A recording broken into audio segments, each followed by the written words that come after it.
You descended into the hidden dark. Halloween invited the shadow, the masks, the fragments, and you met the self beneath persona.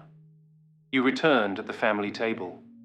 Thanksgiving tested the newness alive in you, played out the old scripts, handed you the silverware of memory, and asked, will you collapse, or will you hold your signal? Now, the spiral brings you to Christmas, the longest night, Illumination's threshold. This is the season of silent birth. We think of Christmas as lights and songs, a child in a manger, gifts wrapped in shining paper. But what if this season isn't about what's wrapped? It's about what's remembered.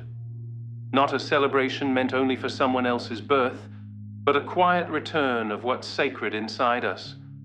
Beneath the stories of stars, shepherds, and shining myth, the real ritual unfolds, not out there, but within. This is not about belief, but recognition. The light we chase is not lost. It glows within, veiled under layers of projection and persona. Christmas asks for presence. Presence that remembers why you came here. You descended. You returned. Now, you stand at the Stillpoint, no longer waiting for a savior, but remembering yourself. Through the eyes of Magdalene, the one who never looked away, who witnessed the light's return, who remembers so you can too. The descent began with October's shadows. The return gathered at the table. Now comes the alchemy, the becoming. The winter solstice is a threshold. This longest night isn't to be feared, but honored. Here is the stillness of the soul, unmoving but deeply felt. In this quiet silence is pure attention. As the world grows cold and the light seems lost, something stirs far beneath. The light flickers back gently for those awake enough to see. This is a moment between myths, a breath between lifetimes, a pause before revelation. Here the soul prepares, not to escape the dark, but to remember it is not alone.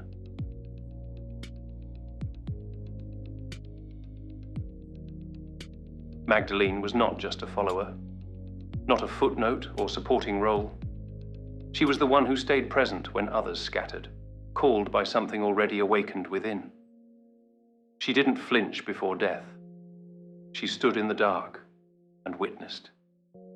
And when the light returned, she recognized it because it matched something alive in her own soul. Magdalene is a mirror of remembering. She didn't fall into projection or persona. She stood whole, eyes open, heart broken, soul intact. Just as you have sat at a table of memory and misunderstanding, heard the old scripts and felt the tug of old masks, she stayed present anyway. This is the initiated self, no longer seeking validation, seeing without flinching, carrying gnosis not as beliefs, but as being. She simply refused to forget. You aren't asked to worship Magdalene, only to remember her. Because the more you remember her, the more you remember yourself.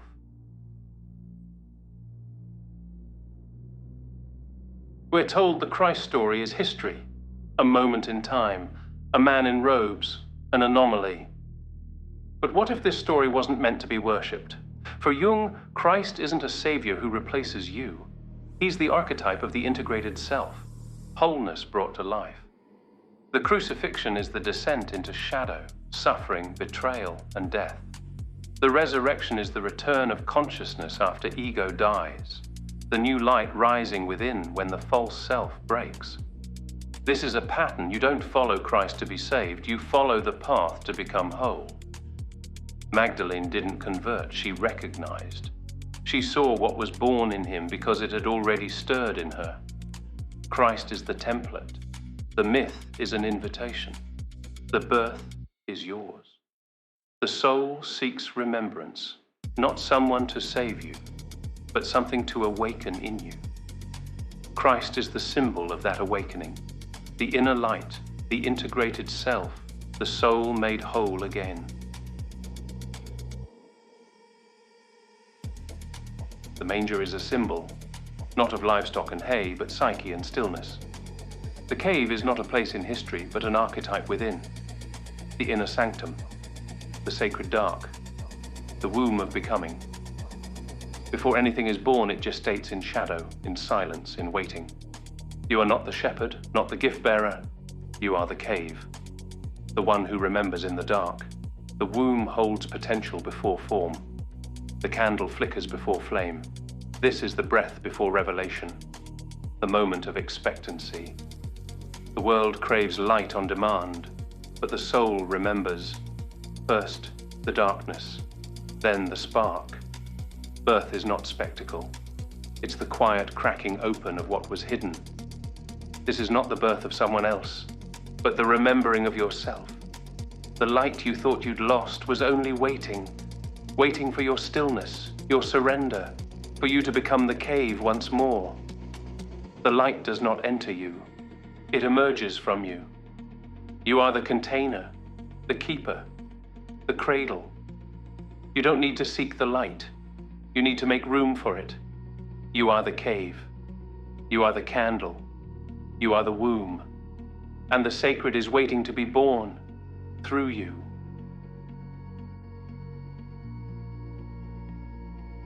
Christmas was once a solstice ritual, a symbol of the soul's return to light. Now, it's an illusion of joy looping in red and green. The Archons have put on new costumes. They don't need horns anymore. They have hashtags. They don't burn books. They flood your feed. The demiurge wears a Santa hat. He doesn't tempt you with sin. He distracts you with spectacle, sells you nostalgia while burying the myth.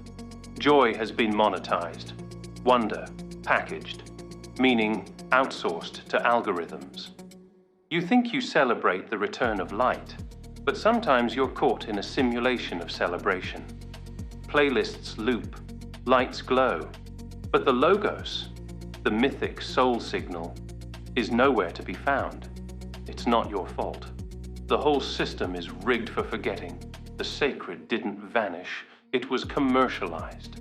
We worship the lights instead of the light within. We shop instead of descend. We perform instead of remember. Still, sometimes the system cracks, the spectacle slips, and something ancient breaks through.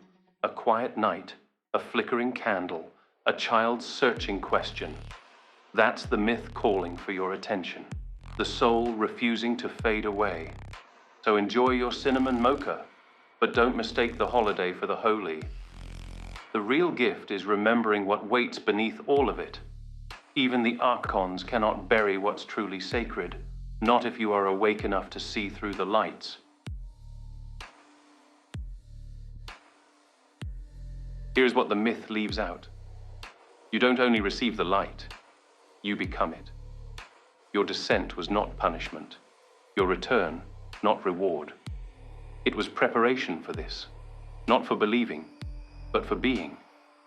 The soul awakens not all at once, but in flickers, like candlelight catching dry wick, like memory blooming. Magdalene didn't wield doctrine. She embodied presence. She didn't explain. She remembered. She didn't start a religion. She lived a remembering. Not all believed her, and she carried on. She became the myth. Illumination is not a thing you preach, but a truth you are. Your stillness speaks. Your breath is ritual. Your presence, the proof. The light returns through those who remember, who do not flinch, do not collapse, do not perform. You are not waiting for a star to appear. You are learning to recognize the one already inside you. This is what Magdalene knew, what she became, and what you now carry. You don't have to convince anyone, just stay lit. The myth is alive and it moves through you.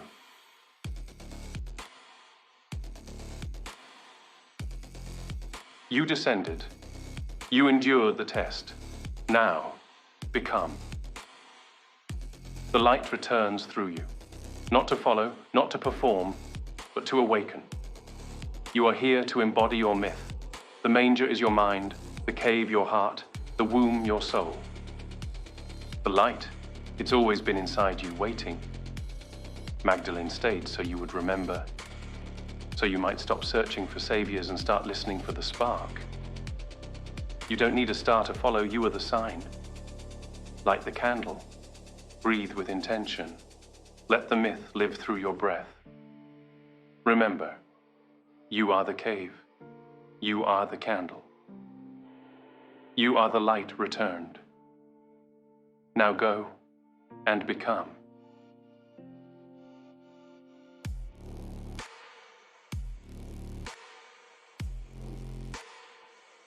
If you've journeyed with us through shadow and spark, through October's descent, November's return, and now December's remembrance, thank you. This was a year of new beginnings, uncertain, luminous, alive with the ache of becoming. We entered it searching for meaning. We greet its end remembering ourselves. To all who listened, shared, and carried these myths into your own lives, thank you for keeping the flame. Your presence makes this work a living ritual. Your stories remind us why we began. As the wheel turns again, may next year find you not chasing the light, but walking as one who is the light. Until next time, remember, you are the cave, you are the candle, you are the light returned.